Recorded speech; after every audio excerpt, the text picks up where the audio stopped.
ഓ അവള് രാവിലെ തന്നെ ബബിൾക്കം ചവയ്ക്കാൻ തുടങ്ങി. നിനക്ക് എങ്ങനെ അടിക്കില്ല രാവിലെ തന്നെ ബബിൾക്കം തിന്നാൻ തോന്നുന്നേ? എനിക്ക് രാവിലെ തൊട്ട് തന്നെ ബബിൾക്കം ഇല്ലാണ്ട് പറ്റൂലടി. ഓ ചവയ്ക്കുന്ന കണ്ടില്ലേ, പശു പുല്ല് തിന്നുന്ന പോലെ ഉണ്ട്. പോടി, നിനക്ക് വേണോ ബബിൾക്കം? എനിക്ക് വേണ്ടേ, എനിക്ക് ഇഷ്ടമല്ല ഇതേപോലെ രാവിലെ തന്നെ ചവയ്ക്കാൻ. ഓ വേണ്ടെങ്കിൽ വേണ്ട. ഓ രാവിലെ തന്നെ ഓരോന്ന് വായിൽ അതും ഇതും കുത്തിക്കയറ്റി ചവച്ചോണ്ടങ്ങിരിക്കും. എന്തൊരു സ്മെല്ലാണോ എന്തോ. നിനക്ക് അങ്ങനെ തന്നെ വേണോടി. എടി ഇത് നീ രാവിലെ ചവയ്ക്കാൻ തുടങ്ങിയ ബബിൾക്കം അല്ലേ? ഇത് ഇതുവരെ തുപ്പിയില്ലേ നീ? ഇതൊന്നും അല്ല, ഇത് രണ്ടാമത്തേതാ ചവയ്ക്കുന്നേ. എന്റെ പൊന്നെ, ഇതുപോലൊരു ബബിൾക്കം തീറ്റക്കാരി. ആരാ ഇവിടെ ബബിൾക്കം ചവയ്ക്കുന്നേ? ഭയങ്കര സ്മെല്ല് വരുന്നുണ്ടല്ലോ. മിസ് അത് നീതുമോളായിരിക്കും. നീതുമോളുടെ വായിൽ ബബിൾക്കം ഉണ്ടോ? ഇല്ല മിസ്സേ.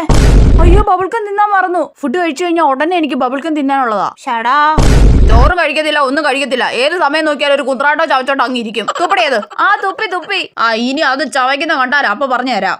പോയോ?